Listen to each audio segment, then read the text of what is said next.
Então, como Thaís comentou, eu sou Tayane, eu sou professora de língua portuguesa e redação. Trabalhar com cursos relacionados à questão de atendimento no sentido social mesmo, para mim é uma das coisas que me movem no mundo de verdade. Eu sou professora da rede estadual aqui do Espírito Santo, né? E assim, trabalho na rede com redação e língua portuguesa, então são as minhas duas práticas cotidianas aí, é trabalhar com a linguagem, seja ela por meio da oralidade ou da escrita, e eu digo que me move porque a minha primeira experiência, eu quero conhecer vocês também, foi com um cursinho pré-vestibular em Salvador, que é a Universidade para Todos. Então, ainda nem tinha saído da UFBA, da Universidade Federal da Bahia, e já estava trabalhando no PT na época, que foi o primeiro contato que eu tive com a sala de aula de verdade mesmo, antes de ingressar, né, em outros projetos. Então, a ideia da aula hoje é a gente trabalhar especificamente com as competências e vocês entenderem um pouco mais sobre como, de fato, vocês são avaliados. Não sei se vocês vão concordar comigo, né? Alguns de vocês estão na escola ainda, alguns já saíram, mas os critérios avaliativos, dentro de qualquer prova, ele nos acompanha. Se você vai fazer um concurso público, né? Tem vários abertos, inclusive, aí, a nível federal, a nível, enfim, estaduais, né, em outros estados que não só na Bahia. É importante, né, que a gente perceba que normalmente no edital ele traz os critérios avaliativos. Normalmente diz quais são os conteúdos, né, nos editais de concurso que eles podem cobrar na prova, como também se tiver uma prova discursiva, dissertativa, argumentativa, tem também lá o que a gente vai chamar de critérios, que pode ser também chamado de barema, que são os pontos, né, que serão de fato avaliados na prova. O Enem, nesse sentido, acaba sendo bem generoso com os candidatos. Por que eu estou fazendo essa observação? Porque ele dá os critérios e ele discrimina eles de maneira muito minuciosa. Então, se você olhar com muito cuidado, você vai entender por qual razão você não foi avaliado com 120 pontos de uma determinada competência. Porque lá está muito claro, ele separa, além dele dizer que tem competências 1, 2, 3, 4 e 5, ele, dentro dessas competências, ele vai também discriminar o nível que cada um ficou dentro daquele lugar, que é a competência 1, 2, 3, 4 e 5. E a minha estratégia iniciar com as competências é porque eu acho importantíssimo, seja qual for a prova que vocês estiverem fazendo, qual for a avaliação, que vocês saibam, né? Nós sabemos como a gente vai ser avaliado, isso já faz muita diferença. Porque para pensar comigo, quando a gente vai para uma entrevista de emprego, né? Se a gente não sabe quais são os critérios que vão ser utilizados claramente para nos selecionar, apesar de saber que tem uma profissão ali, que tem currículos que certamente se aproximam, a gente não sabe os critérios que o psicólogo, que a pessoa de recursos humanos está usando para separar quem são aqueles que vão dar continuidade ao processo seletivo até chegar à vaga, né, especialmente, aí a gente fica naquela, né, adrenalina, imaginando mil coisas que podem acontecer dentro desse critério avaliativo. Já dentro de uma prova como a redação do Enem, especialmente, a gente já sabe, mesmo que durante o processo você não saiba exatamente, não, eu não sei se eu vou tirar 800, 1000, 700, 900, 920, enfim, qualquer que seja a nota, eu não estou dizendo isso, mas você tem uma noção de que dentro daquilo que você fez, principalmente quando você consegue levar o caderno para casa, né, tem seu rascunho em mãos, até que nível você pode ter alcançado, né, e se tiver dúvida, vai lá consultar esses parâmetros do Enem, que eles funcionam muito para isso. Então, a competência 1, 2, 3, 4 e 5, elas funcionam para a gente olhar todo aquele texto e entender, né, eu fui despontuado na competência 1 porque minha modalidade de escrita formal não foi suficiente para uma prova como essa, ou porque eu tive muita dificuldade em lembrar como se escreve algumas palavras, né? As frases não ficaram completas. Eu vou explicar agora para vocês como cada competência ela se estabelece. Além disso, a ideia também aqui é trazer para vocês a importância da redação do Enem na nota que vocês terão ao final, né? Normalmente, pode ser que não seja o caso de vocês, né? Eu falo isso porque eu dou aula para terceiro ano do ensino médio, e já há alguns anos, e normalmente uma das primeiras perguntas que eu faço é: vocês sabem qual a importância da redação do Enem na hora do somatório da sua média? A maioria dos alunos, ou quase todos, ou todos, normalmente dependendo da turma, não sabem. Então é importante a gente ter uma noção clara, né, de como seremos avaliados, para que de alguma maneira a gente consiga, né, não só entender o que fazer, mas também saber a importância dessa prova dentro do todo. São 5 notas. Eu vou começar, antes de falar exatamente das competências, deixando claro para vocês por qual razão a gente foca tanto na redação, né? Vocês já devem ter ouvido falar por aí muito que a redação do Enem, alguém tirou 1000, alguém tirou isso, aparece às vezes até em jornal, né? Essas pessoas fazem entrevistas, enfim, se vangloriam mesmo porque conseguiram uma boa nota na redação e nem sempre ela comenta: nossa, eu fiquei com a média X em matemática, né? Só a média final aparece em pauta ali. Como é que essa nota final ela é construída, né? Posso mandar para a Thaís para que possa ser encaminhado para o grupo de vocês alguns materiais que eu tenho, que colabora também para essa minha fala ficar ainda mais clara aqui para vocês. Mas a primeira coisa é: como é que isso acontece? São 5 áreas, né? De clara, a gente tem 5 áreas dentro dessa avaliação. E a redação, dentro da avaliação do Enem, se conta como uma área, né? Na nossa escola, normalmente não é assim. A redação, enquanto disciplina ou enquanto componente, fica dentro da área de linguagens. Na prova do Enem, a gente tem essas 5 áreas. Quais são? Ciências humanas, né? Que é a parte que inclui sociologia, história, filosofia, enfim, todas as matérias que a gente vai considerar e que a própria BNCC e tudo mais considera ciências humanas. A outra área é ciências da natureza. Na escola, normalmente, vem ciências da natureza e matemática, só que matemática, pela própria BNCC, é considerada uma área. E quais são as matérias ou os componentes que são considerados ciências da natureza? Biologia, química, física, todos os que estão dentro dessa área, né, ciências da natureza, serão avaliados com uma média para que caiba e que gere essa nota final. Matemática, acabei de mencionar, mas retomo, é também uma área. Então, perceba que, diferente de língua portuguesa, que estará dentro da área de linguagens, matemática conta-se como uma área. Então, as questões de matemática têm um valor muito forte. Então, aqui a gente já mencionei aqui 3 médias que vão ser somadas para a sua nota final. Linguagens. Linguagens inclui língua portuguesa, né? Inclui arte, educação física, tem a prova de língua estrangeira, que você pode optar no momento da sua inscrição entre espanhol e inglês. Então, a área de linguagens nessa prova e também na própria BNCC vai ser dividida a partir desse lugar. Veja as pessoas comentarem que elas ficaram com 800, 850, 700, 690, exatamente, porque ao final esse total vai ser dividido por 5. Então, se a pessoa tirou 1000 em todas as áreas, inclusive na redação, e é dividido por 5, a média dela final vai ser 1000.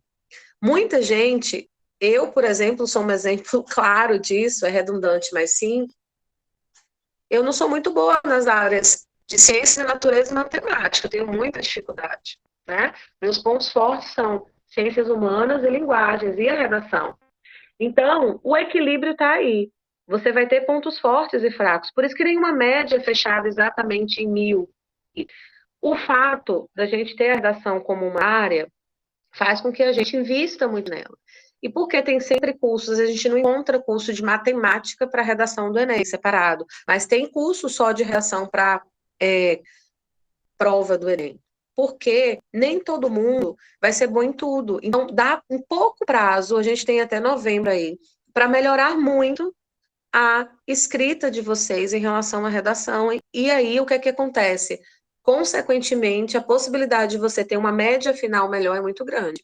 Esse ano que passou, eu tive alunos na escola, eu trabalho numa escola pública da rede estadual aqui, num bairro que é periférico. Teve alunos que tiraram 920, 900, 880, 800, enfim. Alunos que passaram o ano todo estudando e tudo mais. E assim, treino. Eles treinaram durante esse período e a gente vai ter essas oportunidades, porque quando a gente discutir o tema, eu não tenho, dentro dessa troca que a gente vai ter, o tempo para fazer a correção para vocês. Mas a gente pode também se utilizar, eu já sei que a professora da aula de ontem também de redação, está propondo a construção de textos coletivos, que vai ajudar muito também. Eu posso trazer redações nota 1000 para a gente entender essa estrutura e falar, se isso está dando certo, a gente vai replicar e repetir. E tudo é treino. Se escrever uma habilidade, a gente precisa treinar para fazer com que a média final ela seja melhorada por meio da redação, né? Eu tive aluna também que ela tirou 920, a Letícia, na redação do Enem, isso já foi em 2019, e as médias delas nas outras áreas, teve uma área mesmo, se eu não me engano, foi matemática ou foi ciência da natureza, ficou 520. Se fosse todas 520, ela certamente não conseguiria entrar no Instituto Federal do Espírito Santo. Porém, como a redação dela teve uma nota alta e equilibrando com outras médias que não foram tão altas, mas foram medianas, o somatório final permitiu que ela tivesse uma média que conseguisse concorrer a essa vaga. Eu só estou trazendo isso para vocês porque é importante a gente entender por que a gente foca tanto na redação. Exatamente porque ela faz uma diferença enorme em pouco tempo dentro da nossa média final. Eu digo sempre para os meus alunos e falo para vocês aqui também. É difícil a gente, em um período assim tão curto, de 3, 4 meses, conseguir todos os conhecimentos que a gente, ao longo do nosso processo de educação em matemática, a gente não construiu. Da mesma maneira que vai acontecer em geografia e até língua portuguesa. Mas nesse curto tempo de prazo, né, a gente consegue sim melhorar bastante o texto. Por isso a redação tem essa importância dentro da prova. Caso isso não tenha ficado muito claro agora, a gente pode voltar a esse assunto num outro momento para eu partir para as competências e a gente conseguir dar conta do nosso tempo. Tudo bem? Vamos lá para as competências? Então, vamos lá. O título da aula que eu coloquei, a gente já começou, né? Conhecendo a redação do Enem, né? Assim como competências e seus critérios avaliativos. Eu já vou direto para as competências para a gente conseguir. Talvez não esteja, a depender do celular, não esteja tão visível, né? Mas, de alguma maneira, como eu vou mandar para vocês depois, dá sim para vocês interagirem com a informação de maneira mais clara. Aí estão as 5 competências, eu separei por cores, né? Para que a gente tenha muita clareza da construção desse processo. São 5. Aí você fala, cada um se atém a uma parte da prova, não exatamente a uma parte da prova, mas cada um se atém a um ponto de análise. Isso é muito importante. Qual a diferença? Vamos pensar que Tayane, né, tá lá fazendo, é uma candidata do Enem, ela tá fazendo a redação, e ela escreve a palavra portanto separado, por tanto, como se fosse 2 palavras diferentes, que dá o mesmo, a ideia na cabeça de Tayane é que portanto era separado. Na competência 1, a gente tem claro uma informação, que é necessário que o candidato demonstre domínio da norma culta da língua portuguesa. Uma pessoa que escreve, como foi o caso de Tayane, do exemplo, portanto, separado e não junto, ela, nesse ponto, não demonstrou domínio da grafia dessa palavra, de como essa palavra é escrita. Então, ela já, se for um único erro, uma única palavra, efetivamente, na prova, que foi, né, escrita de maneira inadequada, até aí ela continua com 200 pontos na competência 1. O problema do nível que vai sendo, né, baixado, né, de acordo com a quantidade de erros, é exatamente, se ele for apresentado, a competência 1, ela vai olhar para toda a prova. Porém, se o avaliador já despontuou, portanto, ali, que é essa a função, já que é a competência 1 que vai avaliar essa construção da linguagem dentro da prova, e quando ele diz aqui norma culta, a gente está pensando numa linguagem mais próxima à gramatical mesmo, que as palavras são escritas a partir de um modelo, que também a gente tem que se preocupar com a pontuação, com a concordância. Então, só para a gente entender que a norma culta, a partir desse lugar que o Enem quer, é o domínio mais próximo daquilo que a gramática diz que tem que ser, né? Então, só para deixar claro que o portanto, mesmo estando lá no finalzinho, na proposta de intervenção, que é a conclusão, quem vai despontuar é a competência 1 e não a 5. Mesmo sendo a competência 5 aquela que avalia a elaboração da proposta. É importante essa observação, por quê? Porque os critérios são tão claros que o avaliador ele não pode despontuar o candidato 2 vezes pelo mesmo erro. Isso é muito interessante. Eu fui avaliadora do Enem, isso é uma observação importante para vocês, talvez, durante alguns anos. Nos últimos anos agora, nos últimos 3 anos, eu deixei de avaliar a redação diretamente, mas todo ano, como tenho vários, antes eu ficava ainda tomando curso, né? Até 2020. Depois eu passei a pegar o material, porque eu deixei de tomar o curso também, por conta da dinâmica mesmo. Trabalho 44 horas semanais e a redação ela começa a ser corrigida pelos avaliadores em dezembro. Então, qual é o problema?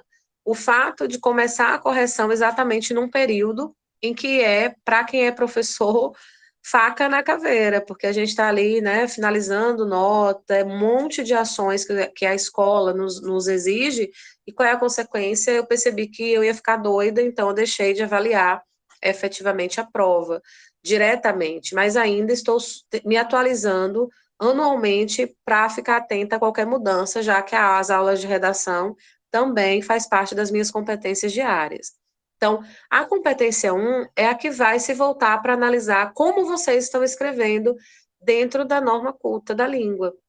Então, é nessa hora, dentro dessa avaliação, que a gente vai se preocupar com a maneira como a gente escreve.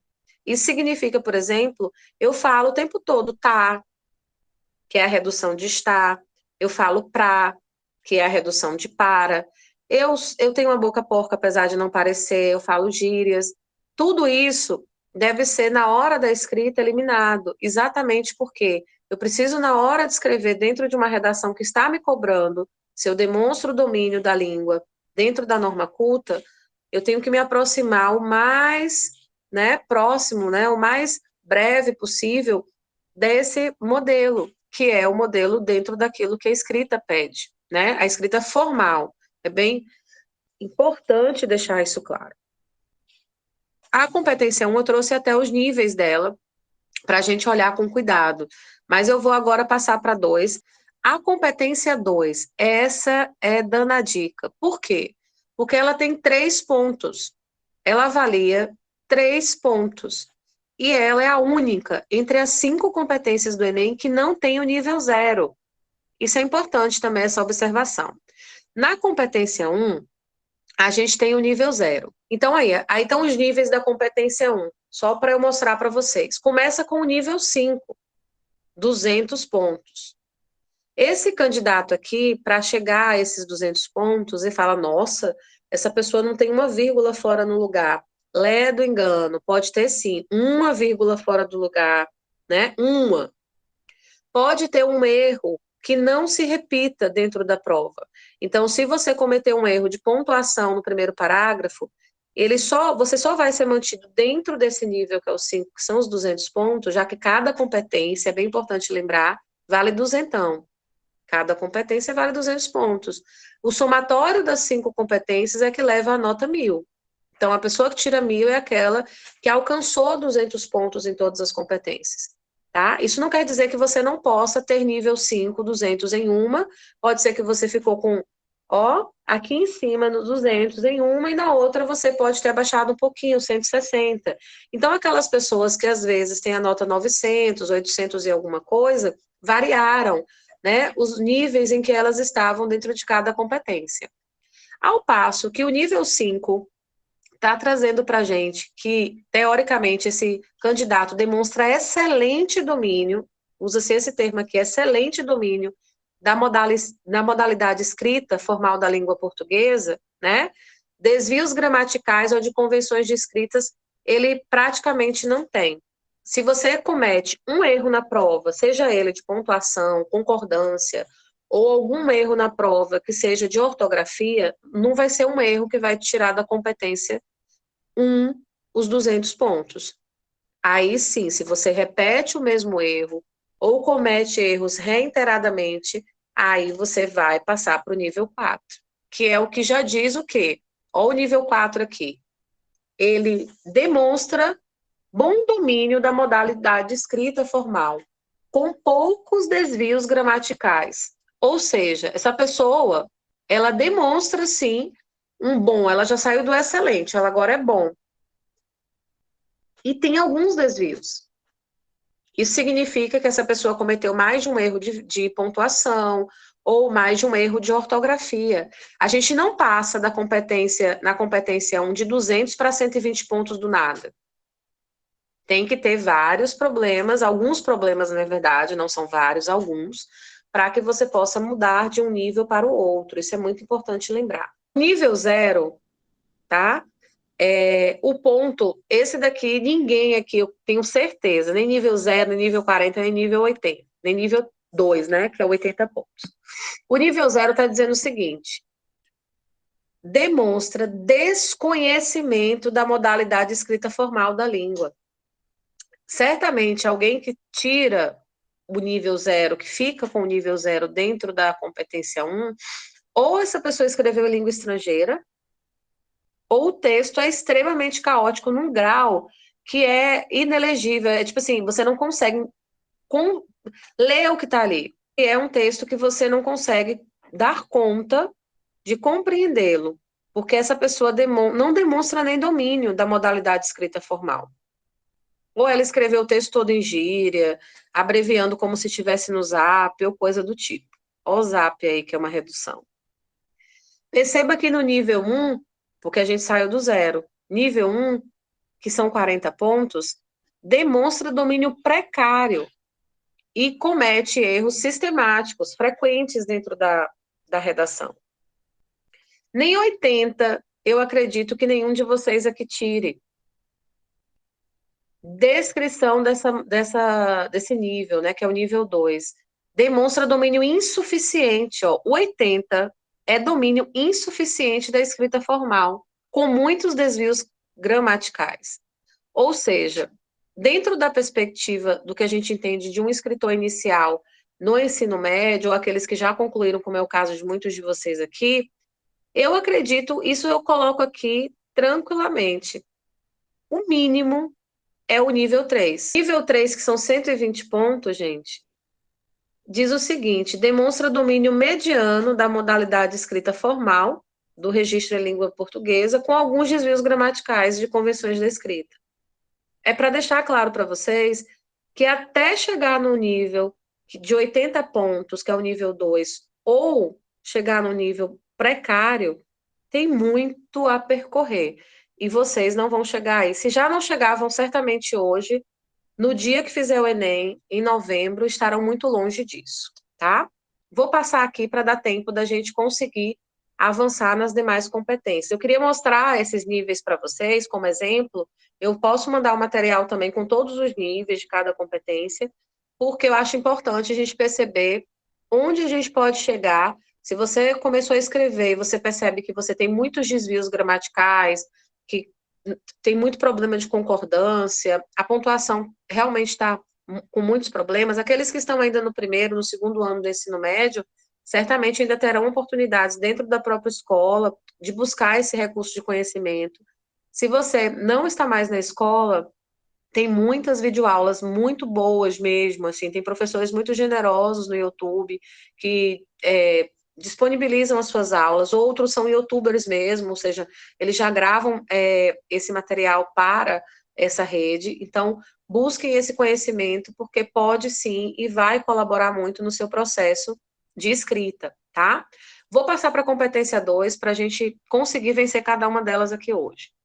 Competência 2. E eu vou sempre voltar para as competências, então fiquem tranquilos a esse respeito. Eu vou estar sempre voltando, porque quando a gente fala de escrita do Enem, e consequentemente dentro desse processo, se eu for trabalhar com vocês, que é a minha intenção, por exemplo, o repertório, né, de vários temas que a gente vai poder discutir aqui, principalmente dos temas que estão aí se comentando que podem ser temas nesse momento possíveis para a prova, a gente não vai ter que falar da competência 3. A gente vai ter que falar da competência 2. Então, fiquem tranquilos que a gente volta para essas competências em algum momento, tá? Mesmo, deve ser a internet de Thaís, eu vou continuar falando aqui das competências e o material vocês visualizam em sequência quando ela conseguir voltar. Então, a competência 2 diz o seguinte, vou ler aqui para vocês. Compreender a proposta de redação e aplicar conceitos de várias áreas do conhecimento para desenvolver o tema, dentro dos limites estruturais do texto dissertativo e argumentativo. O que isso significa? Né? Eu vou explicar cada parte aqui para vocês. Compreender a proposta de redação. Isso significa que você precisa compreender o que o tema está pedindo. Fuga temática, 0. Essa competência, ela não tem o nível 0. Vocês viram que na competência 1, há o nível 0. O que isso significa? Que se o candidato tirar 0 na competência 1, o corretor, o avaliador, ele continua corrigindo a prova. A única competência que não permite o andamento da correção é a competência 2. Por quê? Se você não entendeu o tema, você não compreendeu a proposta da redação, você fugiu do tema. E aí a fuga temática, dentro dos critérios avaliativos, é 0. Aplicar conceitos às várias áreas do conhecimento para desenvolver o tema. Aqui está um ponto que atenua a competência 2. O que isso significa? Se você escreveu toda a sua redação e você não aplicou outros conhecimentos, continuou ali meio que até mexendo um pouquinho nas ideias dos textos motivadores, que a gente vai aprender a não fazer isso, aqui você não zera. Mas no outro ponto seguinte, que eu vou explicar para vocês com maior profundidade o que significa conceitos de várias áreas do conhecimento, mas no ponto seguinte, dentro dos limites estruturais do texto dissertativo e argumentativo, zera também. O que isso significa? Todo texto, todo gênero textual tem uma estrutura. O texto dissertativo, ele tem a estrutura dele. Aí vamos pensar que Tayane, que é a candidata da gente aí fictícia, ela foi fazer a prova da redação, e o que foi que ela fez? Ao invés de escrever uma redação, ela escreveu uma carta. Mesmo que seja argumentativo, o gênero é a carta, em primeira pessoa e tudo mais. Se você não atende os limites estruturais do texto dissertativo, que predomina na sua escrita, é um outro tipo de texto, é um outro gênero textual, e não a redação, e não o tipo dissertativo, 0. Tá lá. Inclusive, a gente pode voltar a essa competência para vocês perceberem depois como isso está muito claro. Aplicar conceitos de várias áreas do conhecimento. Está aí no meio da competência 2. Esse é o único ponto que não vai nos fazer zerar, mas os outros 2 já assusta. Se eu fugir do tema, eu vou ter 0. Ah, professora, eu falei um pouco, desviei um pouquinho na minha redação sobre algumas coisas do tema, mas eu continuei depois. Perceba, se sobram 7 linhas escritas falando sobre o que o tema pede, a sua redação vai ser escrita. Obviamente que ela não vai ser bem avaliada, porque um texto dissertativo com 7 linhas, né, um texto dissertativo argumentativo, certamente não tem argumentação suficiente. Então, ele não vai ser bem avaliado. Mas se sobram linhas ainda dentro do tema para serem corrigidas, elas serão. Isso é muito importante lembrar. Fuga temática, gente, eu vou, em um outro momento, entrar nisso com mais profundidade, porque eu quero deixar bem claro para vocês o que é fugir do tema e o que é tangenciar o tema, né? Eu vou explicar de maneira bem breve aqui, só para a gente entender. Em 2020, esse tema foi o estigma associado às doenças mentais na sociedade brasileira, o tema de 2020, porque foram 3 temas, esse foi o da prova escrita mesmo, presencial, né? 2020, só para lembrar, foi um ano de pandemia, e mesmo assim o Enem aconteceu, né? E na ocasião, não sei se vocês lembram, a prova do Enem 2020 aconteceu em janeiro de 2021. O tema foi o estigma associado às doenças mentais na sociedade brasileira.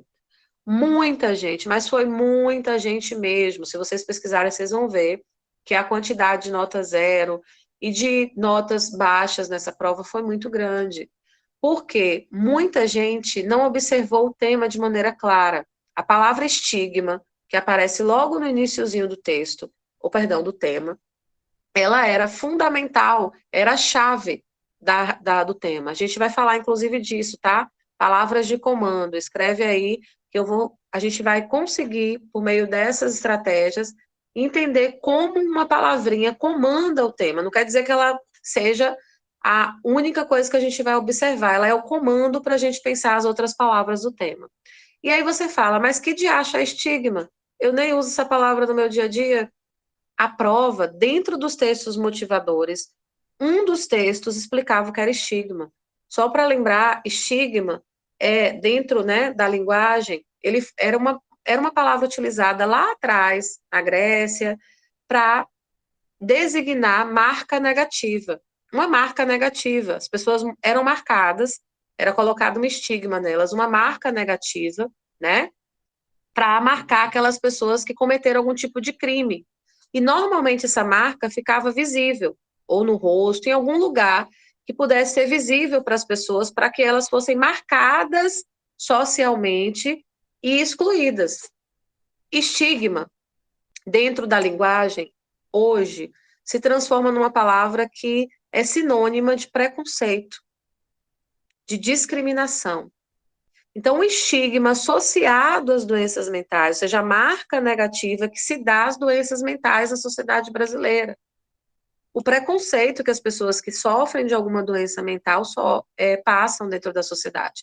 E seja ela qual for, tá? Ansiedade é considerada doença mental, depressão é considerada doença mental já há alguns anos pela Organização Mundial de Saúde, mas a gente pode pensar em outras doenças mentais, como autismo, como tantas outras que estão aí o tempo todo, né, interagindo com a gente na sociedade.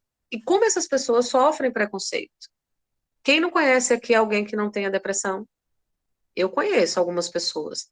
Certamente a gente, se não conhece, já ouviu falar de alguém que entrou nesse estado.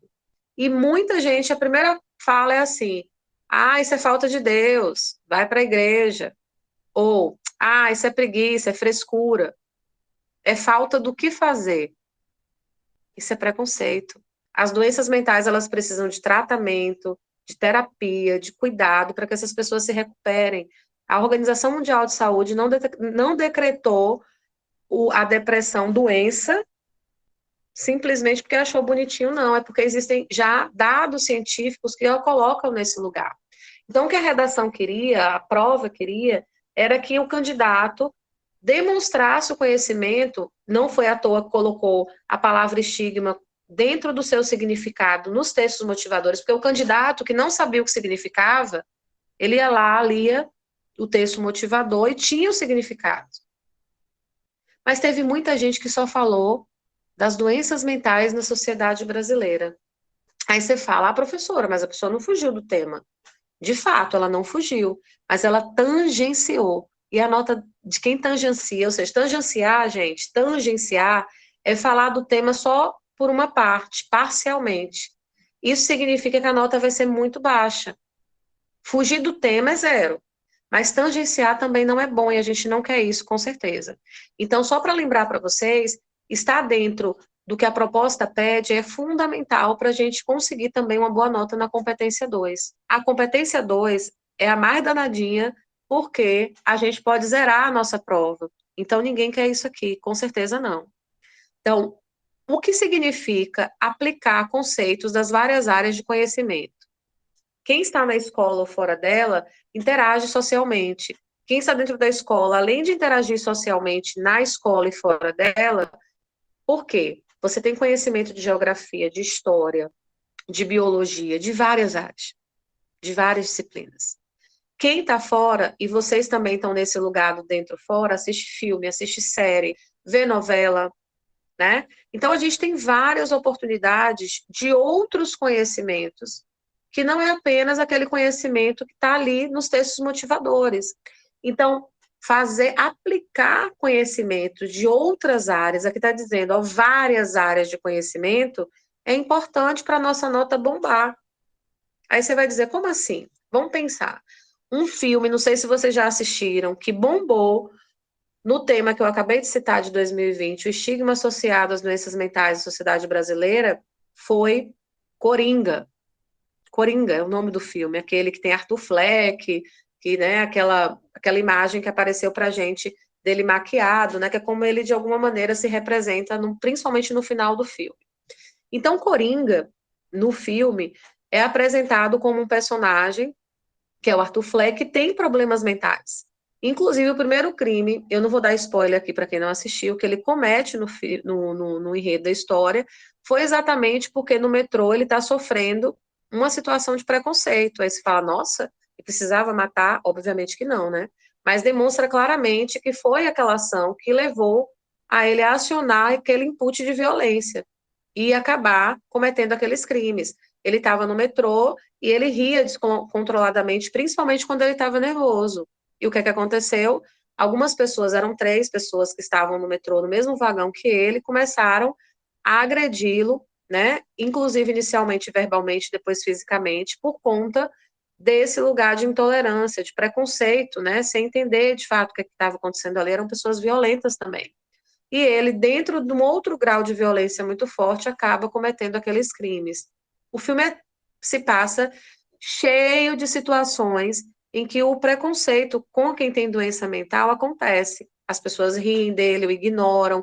Ele passa por uma situação dentro do filme exatamente dentro da perspectiva do que a prova, de alguma maneira, apresenta enquanto estigma. Então, muita gente citou esse filme. Era um filme recente para a época. Mas existem vários outros. Quem nunca assistiu aqui um filme que tem alguém numa situação que pode, né? Tem aquele A Cela 7, eu não lembro exatamente o nome do filme, que é um filme lindíssimo, eu assisti, chorei, que o pai da menininha também tem um problema mental e ele é preso, inclusive, por conta disso. Pode lembrar de várias outras oportunidades que vocês tiveram de mencionar. Eu sou o milagre na cela 7, é isso mesmo, Thaís. E aí a gente parte para esse lugar. Conhecimento de várias áreas significa que você traz o que tem de fora daquilo que você aprendeu para dentro da prova. Fazer as relações. As relações são na competência 3, a gente vai falar sobre ela na próxima aula. Hoje, né, eu sei que a gente passou mais tempo falando de duas, você fala, nossa, você ficou uma hora falando de 2 competências, não, a gente teve a apresentação inicial, a gente falou da questão mesmo da divisão, né, da nota, das áreas do conhecimento que, né, dividem efetivamente a nota final, a sua média na prova, e por essa razão a gente não conseguiu dar conta de todas as competências. Mas eu já mando esse material para vocês, vocês se antecipam com alguma leitura, pesquisem sobre as competências, e aí na aula seguinte a gente retoma a partida 3, inclusive é a competência que eu estou focando com os meus alunos, o que é que eu faço? Como eu tenho acesso à escrita deles, né, porque aqui no Espírito Santo o Estado ele investe numa plataforma chamada Letros, que corrige para o professor a prova, né? Existem várias plataformas por aí, essa é paga. E o Estado paga para que a gente consiga dar conta dessa correção com um certo dinamismo, né? Porque se fosse para eu corrigir em mão e tudo mais, o tempo de uma redação para outra seria muito maior, né? Porque é humanamente impensado fazer uma redação quinzenal, né? Ou a cada 20 dias, para o professor corrigir. Já com a plataforma, a gente consegue fazer isso. E aí, o que acontece? Ao final de cada ciclo de tema, aparece quais foram as competências que os meus alunos teve mais problema e aquelas que eles conseguiram melhorar ou que eles estão melhores. E aí eu, em cima disso, foco. No mês passado, em julho, foi a competência 5, que a gente vai falar muito sobre ela aqui também, que era a proposta de intervenção. Muitos alunos tinham dificuldade na proposta, a gente investiu nisso, houve uma melhora. E agora a gente está investindo na competência 3 também, que eu vou mencionar para vocês na próxima aula, que é aquela que fala, sim, você trouxe esse conhecimento de fora, agora vamos selecionar, vamos fazer as relações certas, vamos organizar esses conhecimentos, essas informações para defender o nosso ponto de vista, para defender nossa argumentação. Então, a competência 3, ela é fundamental também. Eu quero encerrar aqui porque, tipo, tem outra aula para hoje, né? Aí, como eu sei que vocês têm outra aula, por isso que eu não insisti em dar continuidade, né? Eu espero que a gente se divirta também, né, nessas aulas, tá bom? Foi um prazer para mim estar aqui com vocês. E aí, nosso próximo encontro, a gente dá continuidade a tudo isso aqui, tá bom? Obrigada, Tayane.